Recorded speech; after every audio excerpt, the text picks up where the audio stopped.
Hi, I'm Dhyan Blore from Natural Splendour Gardening and Horticulture, and today we're here to talk about caring for vegetable gardens during dry times.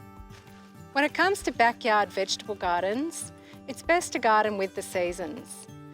During especially dry times, it makes good sense to reduce the area of your vegetable garden and focus on keeping your perennial plants alive. These are the plants that live for longer than 1 year, that is, they're not annuals. Perennial vegetable and food-bearing plants include things like rhubarb, strawberries, asparagus, and the longer-lived herbs like sage, rosemary, thyme and oregano.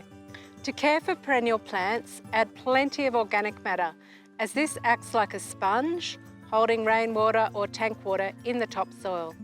Additions of compost or aged cow or horse manure will help build up the organic matter of soils. Provide a generous layer of mulch in the form of pea or sugarcane mulch or spoiled lucerne hay. If you have hardy vegetables from an earlier planting, like silver beet, kale, spring onions, beetroot, onions, these can be retained and watered with small to moderate amounts of tank water. Most other vegetable crops are high water users and will bolt or go to seed if water stressed, so avoid planting these crops.